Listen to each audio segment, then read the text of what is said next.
Do you want your business to grow faster? Are you open to new and out-of-the-box ways to drive revenues and increase value? How do you imagine the most successful entrepreneurs and business leaders double, triple, or expand their businesses tenfold or more?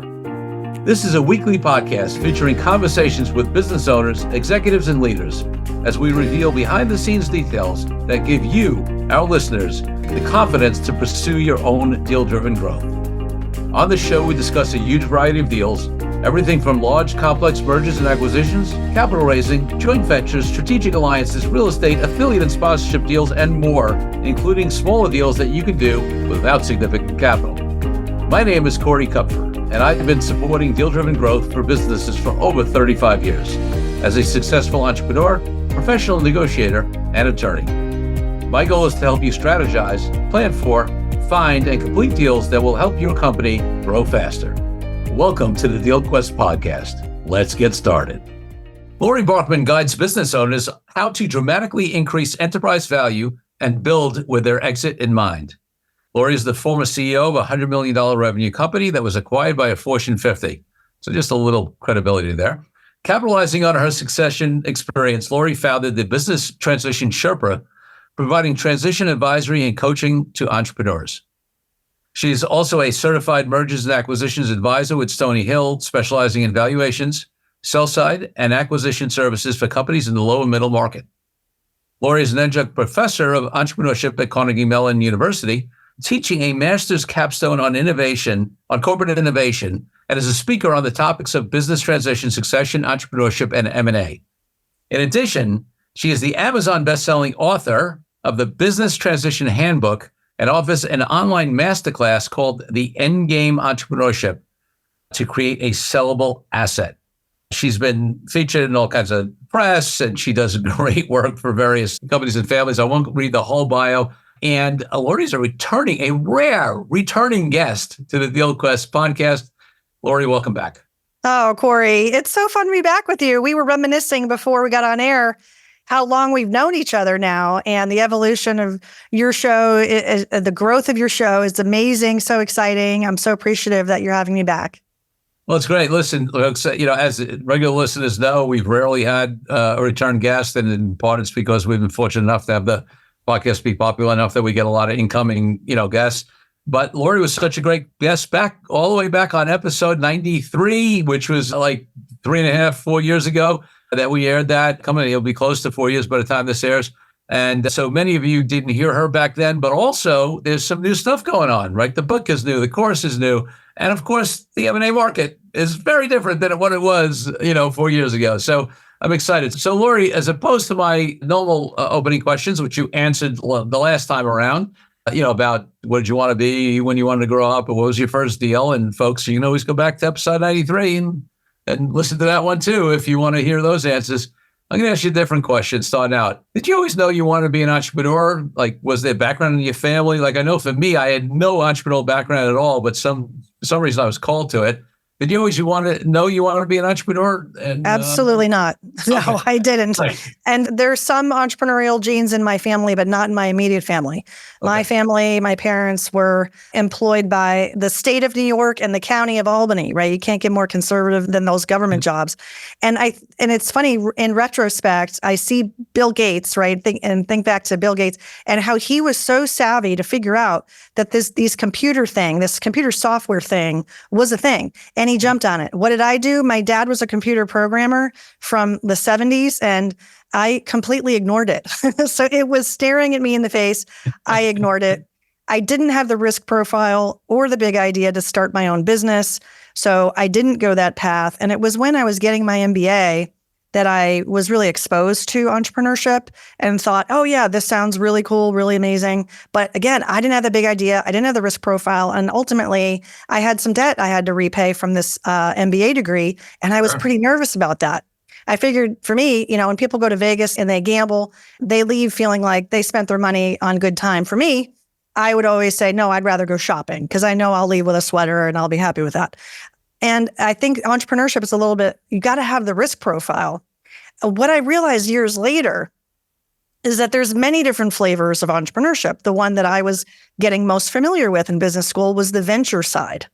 And there's obviously high stakes there when you're bringing in venture capitalists.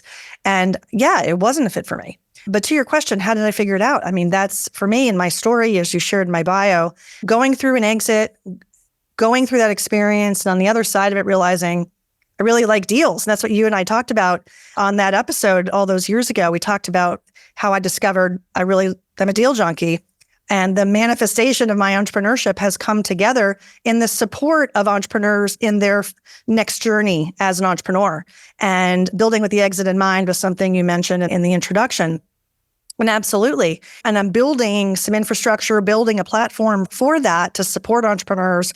And it's really fun. I'm really enjoying it. And I'm in that phase of my career too, where this is all gravy, and it doesn't feel like work. And I think a lot of entrepreneurs have told me that when they're really in their flow and their groove, it doesn't feel like a job. It feels like, whether it's an investment or a job is up to the beholder. But for me, it feels like an investment, and I'm investing in something and investing in myself. And I've just been having a ball with it. I love it. So am I correct in assuming then, or let me not even ask you, I can just straight out. So when you were younger, or did you ever think you would be an author and a course, online course provider, or was that also a even more recent development? Yeah, no vision for that whatsoever. I think I've always been a pretty decent writer, and thought at one point I might go into journalism or might write a book. And then for some reason, I got this fear of getting writer's block. I never had writer's block, but the fear of writer's block prevented me from going down that path. And it was only after I've had my podcast called Succession Stories. I had it for a couple of years. And someone said to me, hey, I think you've got something here. You've got a lot of content. You've got some experience pulling some things together. I think you should write a book. And I said, you're crazy. Just like they said when they said to me, oh, you should have a podcast. I said, no. Now here we are, over episode 170 on my side. And it's funny, life takes these turns, but I can't really say, Corey, that I had this, this grand plan and this manifestation of marketing coming out this way. I've been a marketer a long time, but I never really thought of myself as a content creator. And I think the other thing that's really interesting that's coming out of my experience, even, as I'm reflecting back on what you shared in my bio, educator sort of stands out, right? Adjunct professor, writing a book, creating a course. There's something innate in marketing. If we do a good job at marketing, we're educating to the sense that we want to find a match of the product or service with the buyer. And ultimately, that's what I'm trying to do with what I'm offering. And so that's an interesting, part of this challenge. Love it. I love it.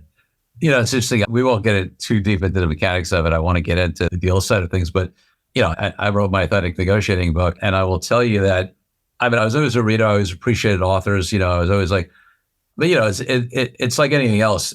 Once you do it, I was like, I got an even deeper appreciation for like really good authors because what it takes. Listen, I had some help. I went with a business hybrid publisher, which is, by the way, we're not going to spend a lot of time on book deals. That's not the topic of this, but it is a deal subject we've covered a little bit in the past. Major publisher deal, hybrid publisher, self-publishing. They're all different deals on that. And for me, frankly, there are a lot of people out there who go the hybrid route where you get somebody who helps you write it, and they do a quick review on it and put it out. I had somebody who helped take content that I was already delivering in workshops or whatever and, give me a first draft of a book. But then I spent a year like doing 2 major rewrites of it because to me, it had to be great. It had to be much more than a calling card. We had a thing in what goes around Entrepreneurs Organization, a joke that most business books should be an article. They have about an article's worth of content and then 150 pages on top of that. And I never wanted people to say that to me. So I guess before we get into the M&A side, I don't know about you, but like I got an even deeper respect for people who write really good books because it takes something. Yeah, it sure does. And I'll be honest, I hated my first draft. And people say, well, how long did it take you to write it? And I'm pretty honest about it. And I say that, end to end, it took 1.5 years, but that's because I lost 6 months and I did a rewrite. And it was really important to do the rewrite, I think. And what I ended up doing was saying, okay, who is my reader? What do I think they care about? And after that, everything just flowed. The chapters pretty much fell into place because I realized that when people are interested in the topic I'm talking about, there's 2 aspects. One is pain and one is gain.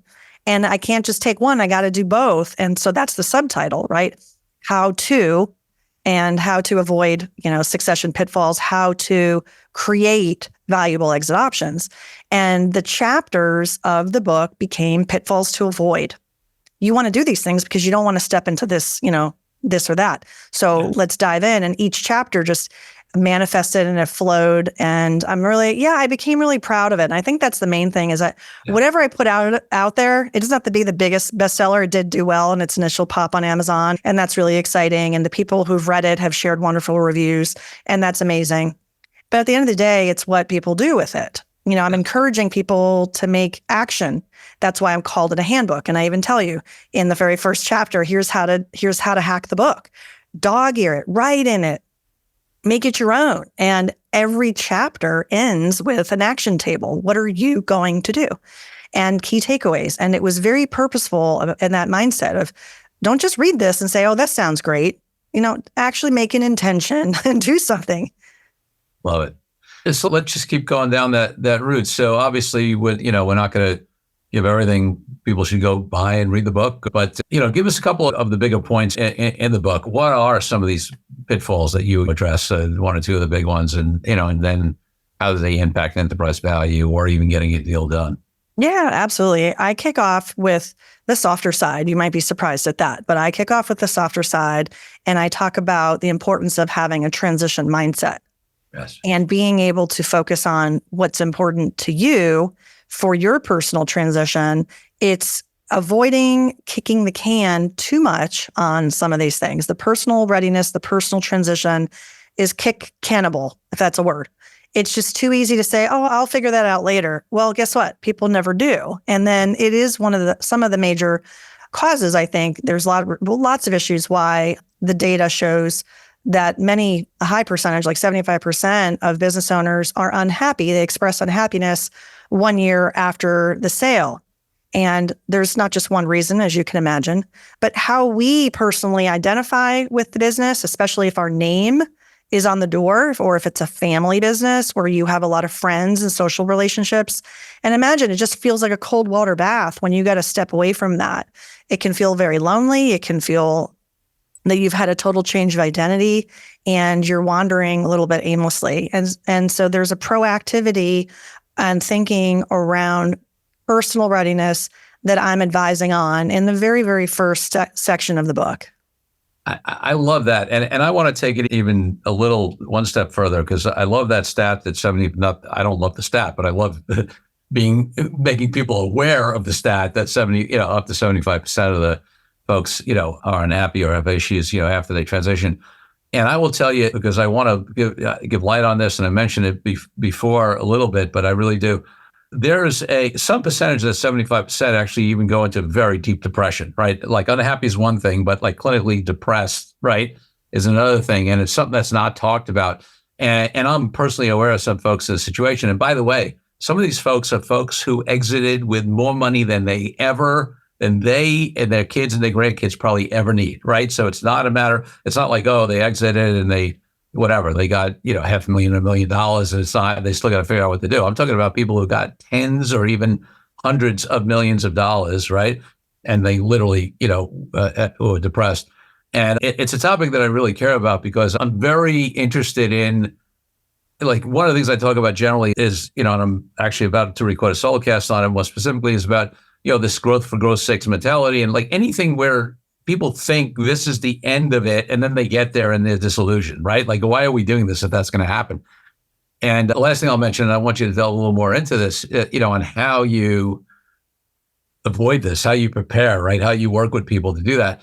But there's a reason why the kickoff, I'm running a conference in Austin, September 11th to the 14th for Entrepreneurs Organization members and their guests on it. It's a deals conference, not just M&A, raising capital, M&A, joint ventures, strategic alliance, that kind of stuff. And our kickoff speaker, we're kicking off 9/11. He has 9/11 business story that connects. But the other thing about him is that he was a friendly client of mine, and he was hesitant to exit because he knew somebody very, very well who went through exactly this huge exit, literal, clinically depressed after that. And there's a guy, Damon Gersh is a guy who actually, did well, you train people on, because he took an extra year and a half to figure out how he does this in a way where he's going to be happy and motivated and excited. And it's over 3 years later, and he did that successfully. So we're actually having him address this specific point from stage in Austin at the Deal Exchange Conference for EO. Yeah, so give us some tips. How do folks, first of all, there's the recognition, right, that this is a risk and you should know about it. And then, what do folks need to do to try to avoid this big issue? Well, I think of it as a spectrum. You have on one side, things that I call pull factors. And then on the other side, you have things that are called push factors. Yes. And then there's middle space. So I'll cover all three. Pull factors are positive things. If you want to kind of think about it at a high level, things that are pulling you in a positive way to your next thing, whatever that next thing is. So for example, I have a long list of things in my masterclass that I give as examples and in the book, but it can include things like being a grandparent, right? You want to be a grandparent full time, or it could be starting another company. It could be traveling around the world on a sailboat. All of these are real examples. And you're shaking your head, so you may know some people who fall into those buckets. There's an infinite list of things that can make us excited for our next thing, right? You just have to contemplate what those could be. It might be becoming a craftsperson and learning a craft. Maybe you've always wanted to be a woodworker and so on, or fishing. So all of those things, and relationships, it's what you do, it's who you do it with, it's where you do it. All of those things can become positive pull factors. On the other side of the spectrum, we have things that are push factors. So what that means is it feels like you're being pushed out. Yeah. Very commonly, Corey, these are very negative things that we don't like to talk about. Death, divorce, dissolution of a business, departure of a partner, disaster, if you think about natural disasters, but also COVID was a pretty big disaster. And you could also throw disruption as another D in there. So the Ds, we don't like to talk about the Ds. They sometimes feel like taboo, but these are the negative things that if we're not prepared can really sink a business and really feel like you're ready to get pushed out, or you want to leave because it's so stressful. And so there's the middle space. And the middle space is an okay place to be, right? Because by the way, there's a correlation with business value. Let's say it's under 10%, but it's there. It might be stronger on the negative, but certainly on the positive.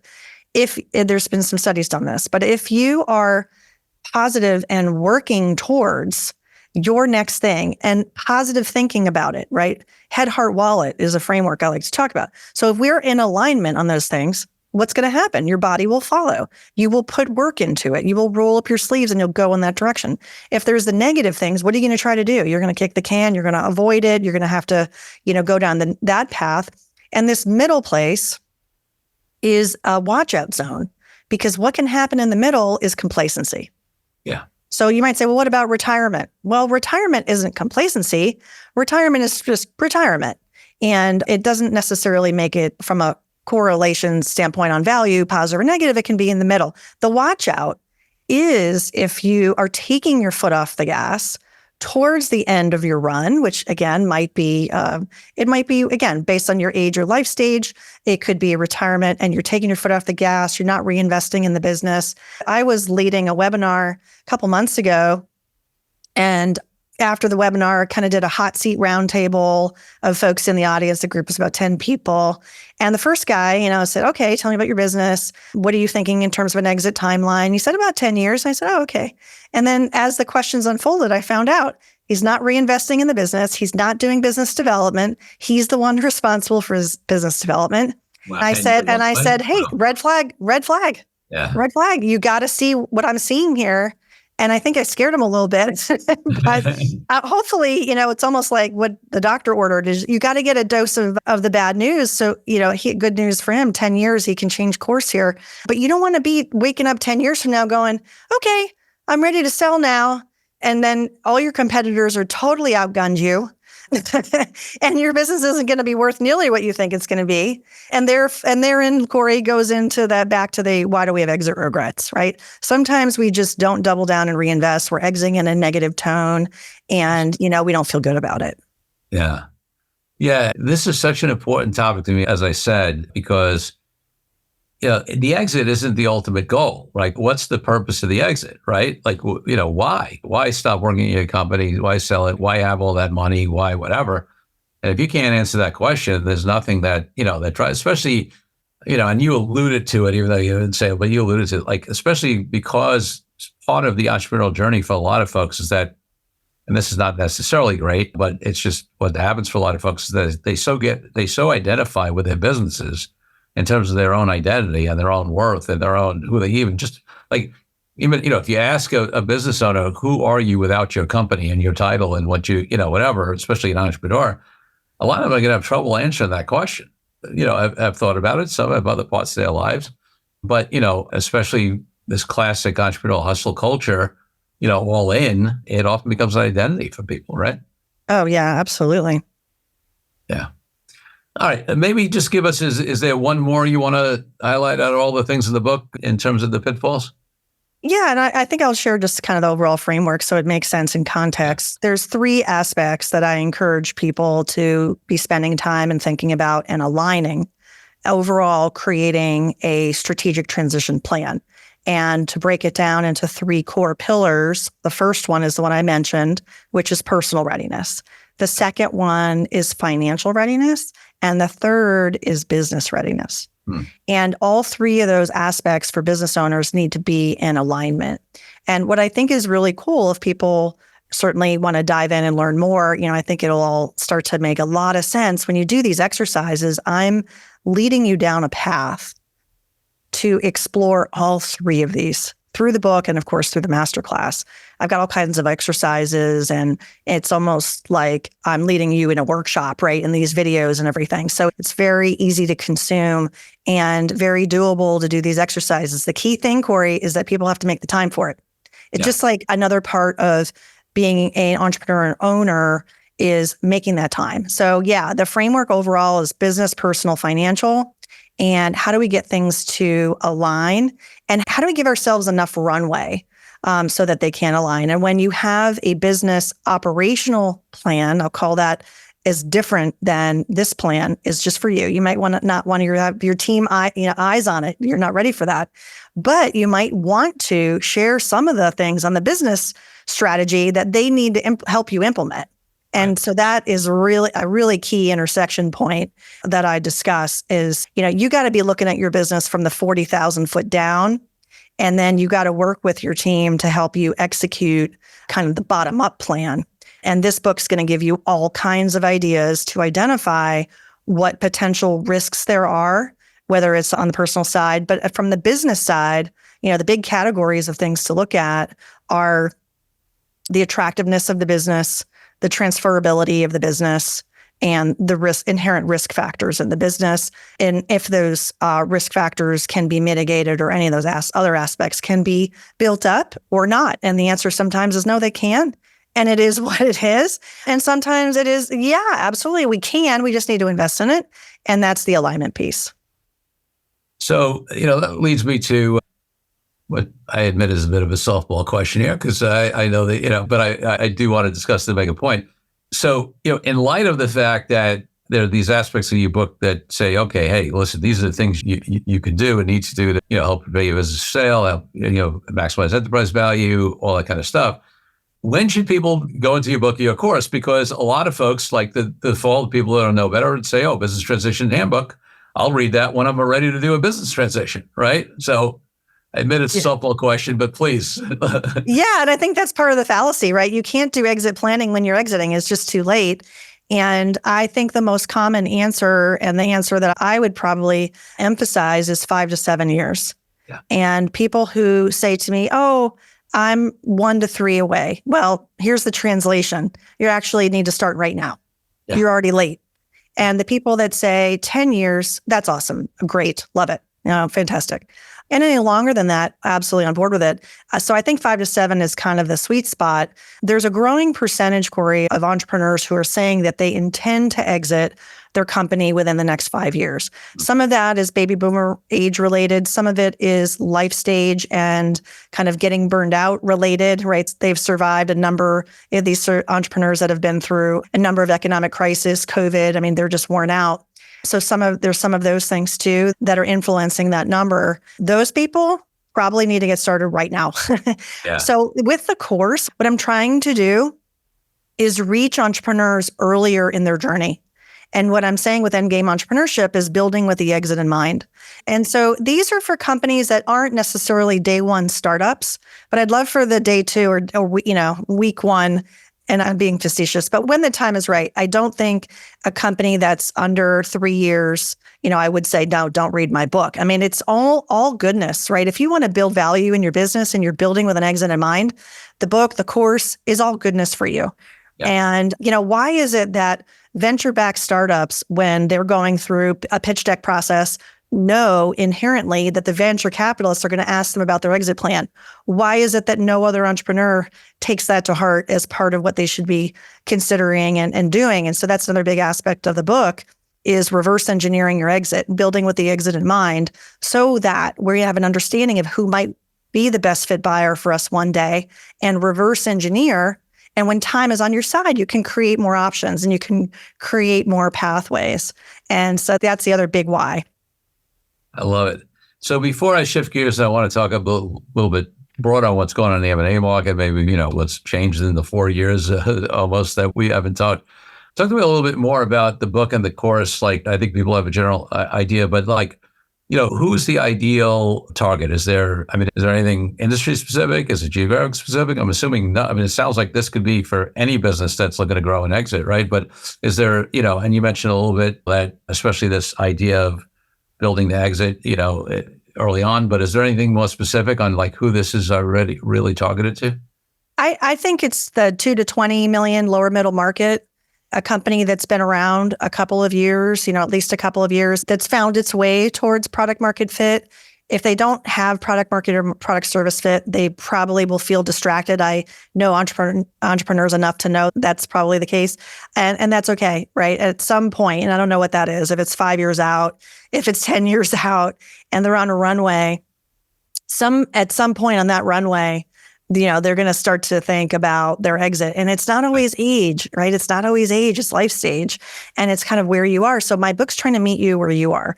And the course is really meant for meeting people where they are. Because the nice thing about an asynchronous course and self-paced, people can pick up and come back to these videos. These are short videos. That's right. There's over 70 of them, right? And the order follows the book chapters.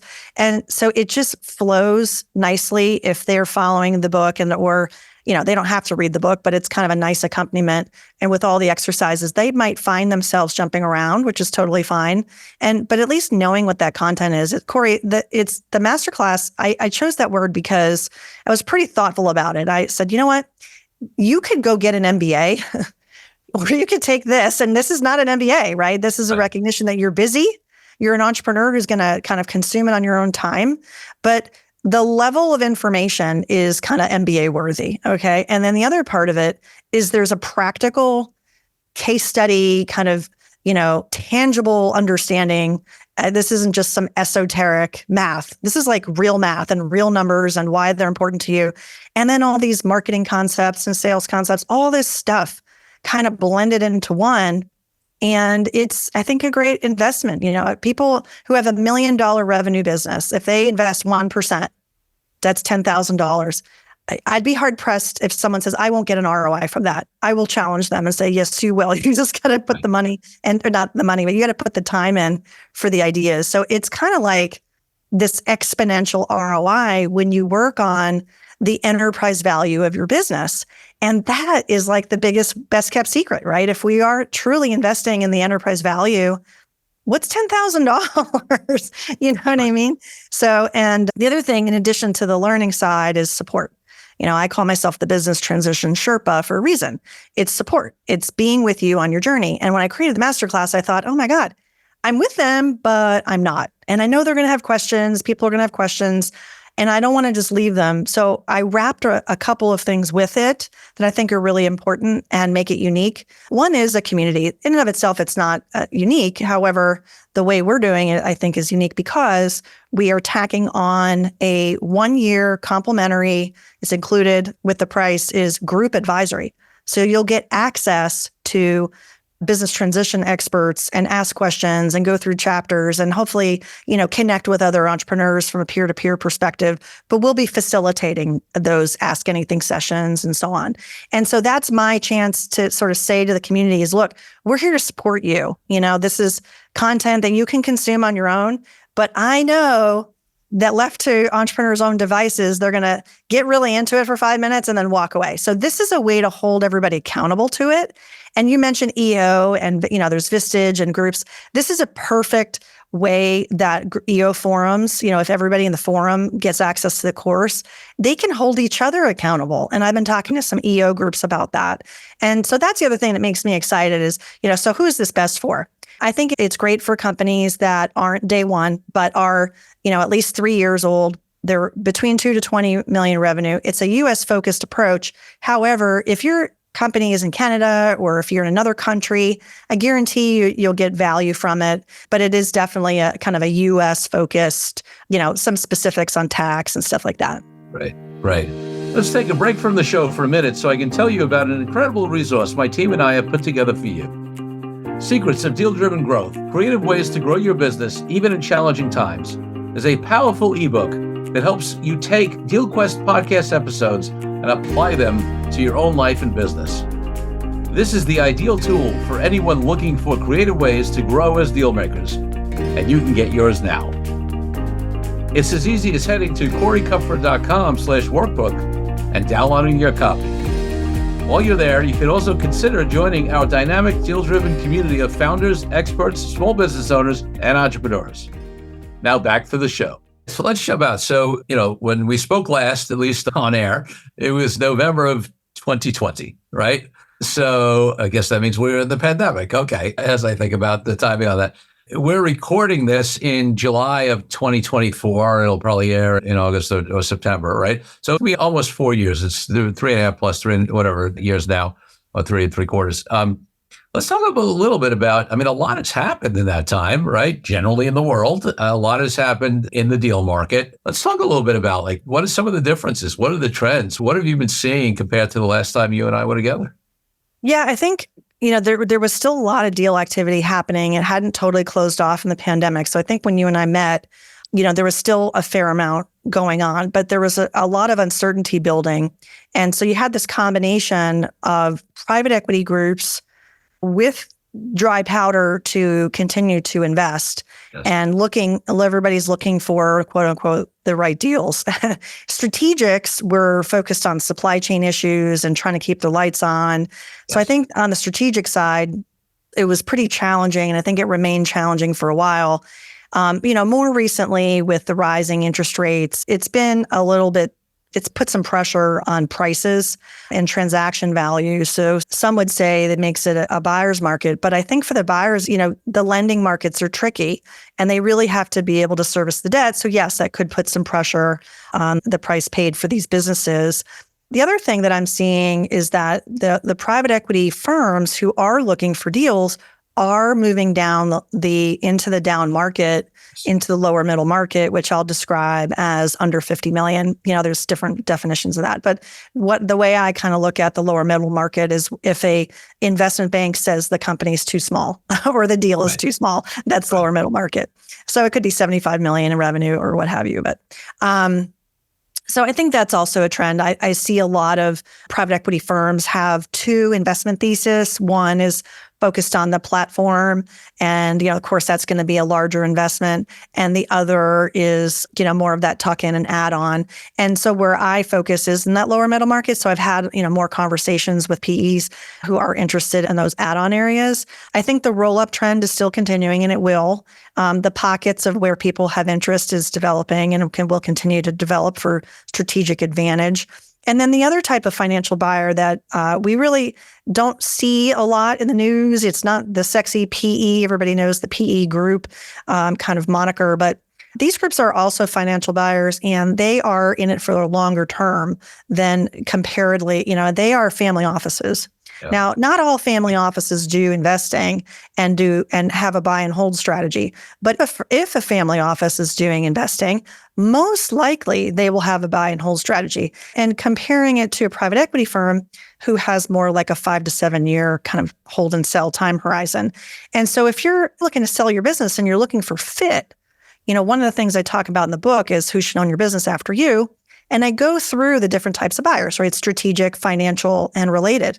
And so when it comes to this segment, which we're focused on here, which is financial buyers, there are more financial buyers than you might be aware of, right? So the first, of course, is the PE. Second that I've mentioned, here's the family office. And the other one that I think has developed quite a bit over the last 5 years are the acquisition entrepreneurs.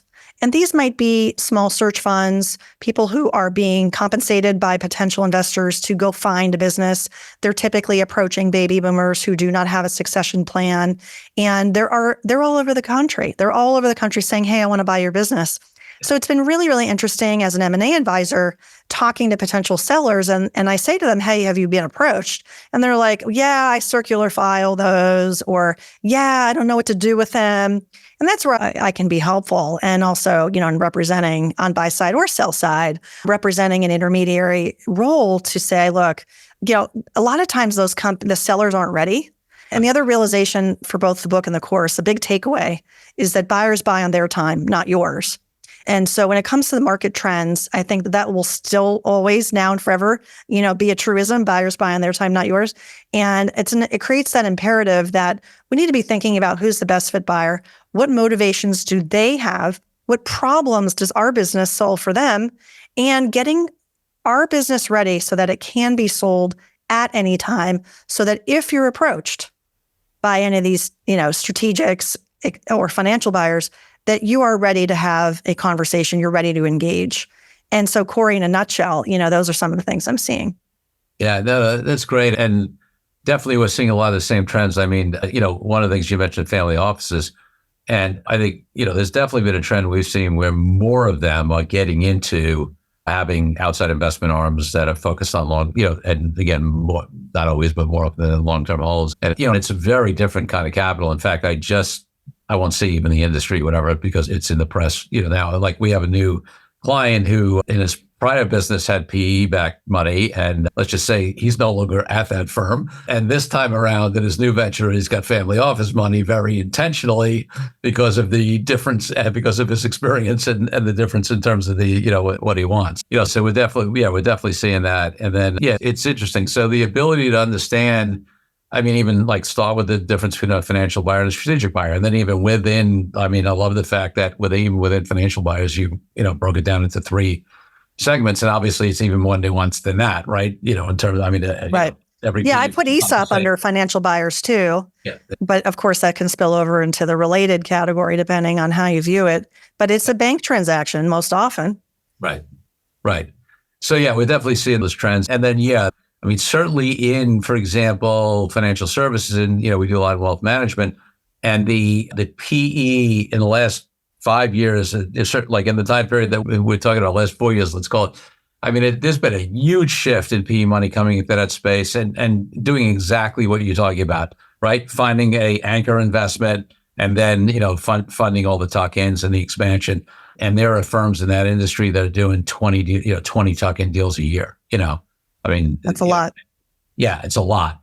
And in an industry where you didn't even have PE money to speak of more than 5 or 7 years ago at all, right? And now it's all over the place, and the rate of acquisition has gone up significantly. And it's one of those industries that didn't, except for 1 month when the stock market dropped during COVID, but then it came back up. Like it pretty much did not, like no deal got killed even that time. That just delayed for like 30 or 45 days and then kicked up again. So this is an industry that largely didn't miss a beat, kept growing through COVID and has kept coming. Yeah, so it's really interesting in that way. So listen, there are so many factors here, and it's impossible to have a crystal ball. So I'm not asking you to guarantee anything, whatever. But, obviously one of the things we all do as advisors is to try to guide people, right? We're planning in the future. And one of the things one of the things I love that you said is sort of being ready to sell, right? Because you don't know, when the buy is ready. And I've definitely, for example, in the wealth management space, had a lot of clients that were not looking to sell, but have because the multiples have gone crazy comparatively because the PE money's come in and I remember I had one guy who was, I spoke to him a year before and he said, yeah, 5 to 7, I got a 5 to 7 year runway. I got to continue to build this thing and then we'll look at it. And a year later, he called me up and said, okay, which banker should I use to, I'm like, I thought you were, he said, Corey, I'm seeing these multiples that they're almost triple what they used to be.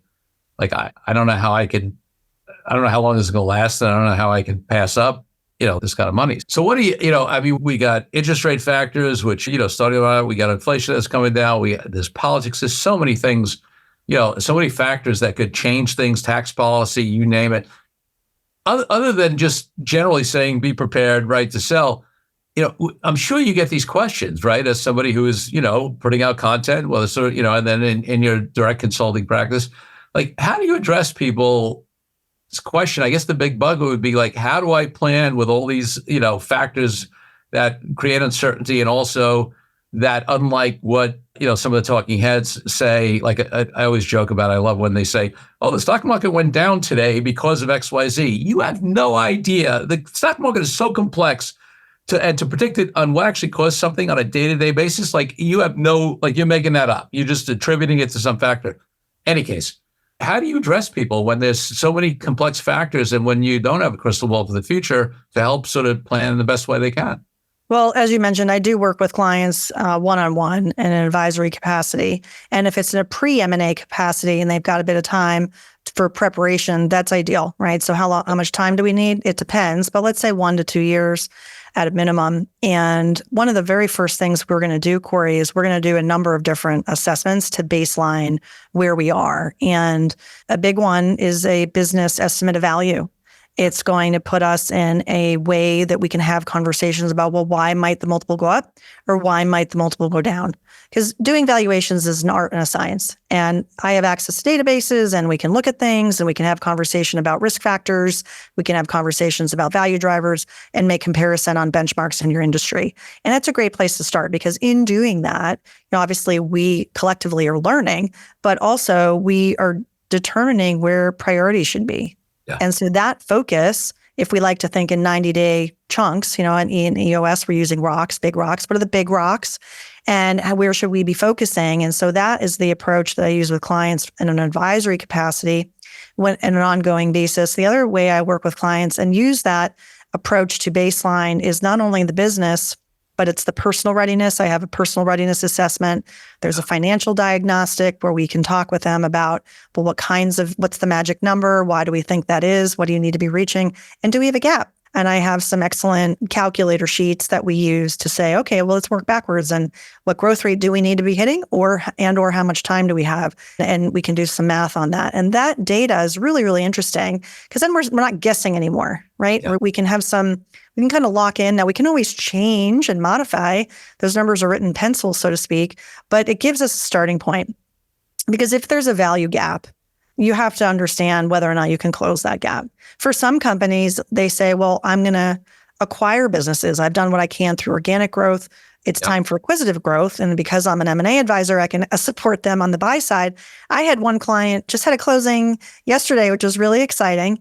And I had worked with him and his wife for 9 months to develop their strategic transition plan. And what was pretty cool about it is that the husband and wife team didn't know that they were going to sell to a third party. They wanted to explore other options. And so that's how we approached it. And their strategic plan kind of laid out, those options. Now that they've sold the business, I do want to kind of go back to them and say, look, there's some personal readiness and transition things that I still want you to be mindful and thinking about, even now that the business is sold.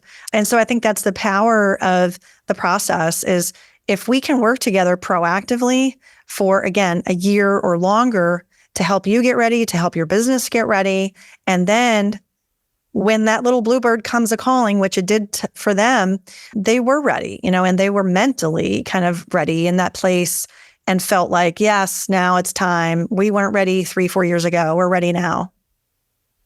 Yeah. And I love that little point you made about how, you can actually use deals. I mean, so I mentioned this once or twice where I did a talk. I was in Singapore for the Global Leadership Conference for Entrepreneurs Organization. I did actually that. We did 3 workshops. And the theme of it was there's a deal for that, meaning that any business frustration, challenge, or opportunity you're looking to take care of, like you can do it through a deal, whether it's an acquisition, joint venture, strategic alliance, whatever. Not that you should, it just should be a tool in your toolbox. You're having trouble hiring people, you can recruit, you can get bonuses, you can put lists on sites, you can hire recruiters, but you can also acquire, do an acquire, right? Okay. So in this case as well, talking about the gaps that you were talking about, hey, you're thinking about exiting, especially if you are that 5 or 7 or 10 years out. Okay, well, if we want to fill that gap, we can fill it organically. We can build that capacity organically in-house. We can hire people. We can build that process or system or try to expand the product line into a new market or whatever it is.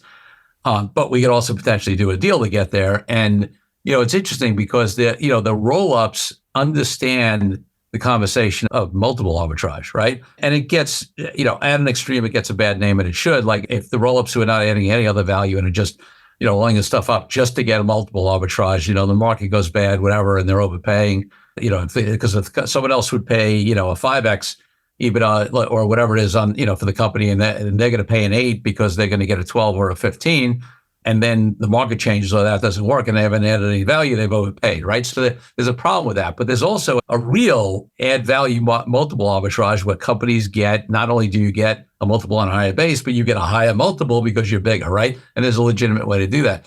So I love this idea that you pointed out about, potentially doing deals, whether it's acquisitions or others, to fill the gaps. I want to highlight that so that you can then be more valuable to someone else. And you don't have to be a roll-up to do that, 1 or 2 of those deals that can make a big difference. Absolutely. Yeah. There's a potential client of mine. We're in conversations about a buy side, and he's in the transportation industry. I had met him. I did a workshop, Vistage workshop, I guess, well more than a year ago. And lo and behold, he reached out and he said, yeah, we're considering acquiring, kind of the baby boomer strategy, right? They don't have successors. We want to start to roll up a few things in our geography.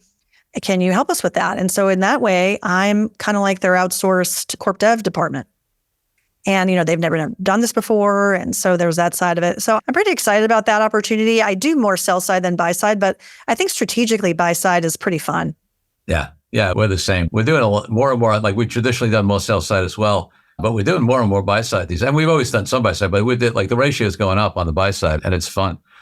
All right, well, listen, we could talk for another hour, but we're running out of time here. So let's go to the final 2 questions. One is just, where can people find out more about all the things you have going on? You, direct service, the book, the course, the whatever. I assume there's a hub place they can go for all of this, right? Yeah, Corey, the best place is the businesstransitionSherpa.com. It's got my book, my course, the podcast, my advisory services. And absolutely, if people want to get in touch with me, please do connect. And then there's even some free resources, some business transition resources that are available to you.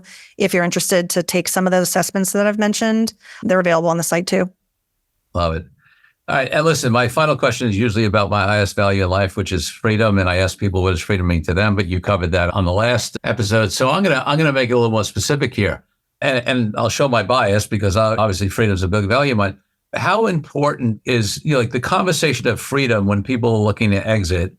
Does that come up for them? Like, where is that in the conversation of what you do for entrepreneurs and business owners who are thinking about exit? Yeah, so important because people do see their role in their life in a different way. When you start to talk about a pretty big change or a pretty big transition. And, for some people, they are seeking a little more freedom. Heavy is the head that wears the crown, right? And so you're always going to bed every night worrying about payroll, or you're worrying about this client, or you're worrying about something. And I think some people more than that, freedom ties in with it. Freedom is a desire to choose how and who and where you work and things like that and how much you work. So I do feel like freedom, kind of fits into things. But I think for just that weightlifting, off your shoulders, I don't know what the one word would be, but I do think that feeling of freedom is first when you feel free of those encumberments. And it was funny, I can't remember who I was talking to. Oh, it was one gentleman who came on my show, and he had sold his business, and it got to about 150 million in revenue. It was a pretty big company.